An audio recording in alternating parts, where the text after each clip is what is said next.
এক সকালে ঘুম থেকে উঠে দেখলে পুরো পৃথিবীটাই ফাঁকা। এই লোকটা সকালবেলা ঘুম থেকে উঠে বুঝলো কিছু একটা অদ্ভুত লাগছে। চারদিকে নিস্তব্ধতা, কোনো আওয়াজ নেই, কোনো মানুষ নেই, শুধু ট্রাফিক লাইটগুলো জ্বলছে। সে কাজের উদ্দেশ্যে বেরিয়ে পড়ল, কিন্তু রাস্তাগুলো একদম ফাঁকা। হঠাৎ সামনে একটা বিশাল ট্যাঙ্কার ট্রাক এসে দাঁড়ালো। সৌভাগ্যবশত সে ব্রেক চেপে টাকরানো থেকে বাঁচলো। একটা বাড়ির পাশ দিয়ে যাওয়ার সময় সে ভেতর থেকে অদ্ভুত আওয়াজ শুনলো। সে দরজায় নক করলো, কোনো সাড়া নেই। শেষমেশ সে কাঁচ ভেঙে ভেতরে ঢুকলো। টেবিলে আতখাওয়া নাস্তা পড়ে আছে, কম্বলে এখনো একটু উষ্ণতা। মনে হলো কেউ ঠিক এখনই এখানে ছিল, কিন্তু হঠাৎই উধাও। সে আরো চিন্তিত হয়ে শহরের দিকে গেল। যেখানে প্রতিদিন ভিড় থাকতো, আজ সেখানে শুধু ধোঁয়া আর নীরবতা। সে নিজের অফিসে পৌঁছে ফোনে সবাইকে কল করতে লাগলো, কিন্তু কোনো উত্তর নেই। পুরো পৃথিবীর ফোন লাইন নিস্তব্ধ। তখনই সে বুঝলো, হয়তো এখন পৃথিবীতে সে একাই বেঁচে আছে। সত্যটা জানার জন্য সে ল্যাব থেকে ল্যাবে ঘুরে বেড়াতে লাগলো। একটা ল্যাবে সে এক মানুষকে দেখলো চেয়ারে বসা, কিন্তু যখন চেয়ারটা ঘোরালো, লোকটা মৃত। হঠাৎই শরীরটা নিচে পড়ে গেল আর সিকিউরিটি সিস্টেম অন হয়ে গেল।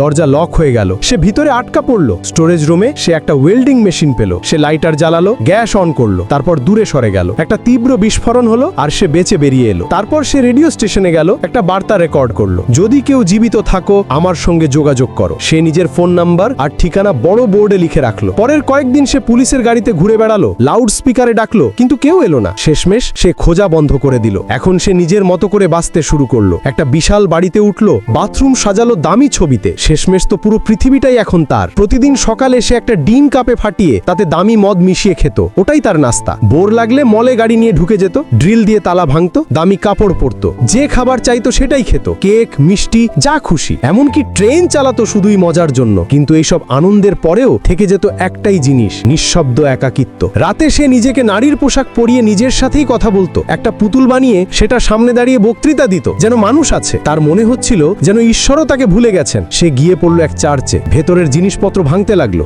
একাকিত্ব তার মানসিকতা নষ্ট করে দিচ্ছিল। ঠিক তখনই এক প্রচন্ড বিস্ফোরণের শব্দ হলো। সে চমকে উঠল, আর তখনই বুঝলো পৃথিবী তাকে ফেলে দেয়নি, বরং তাকে বাঁচানোর দায়িত্ব দিয়েছে। সে আবার কাজ শুরু করলো, নতুন ঘর বানালো, গবেষণা শুরু করলো, যেন মানুষগুলোকে ফিরিয়ে আনতে পারে। ঠিক তখনই দরজার বাইরে শোনা গেল পায়ের শব্দ। সে দৌড়ে গেল দরজার দিকে। বাইরে দাঁড়িয়ে ছিল এক মহিলা, সেও একজন জীবিত। দুই একা মানুষ একে অপরকে জড়িয়ে ধরল।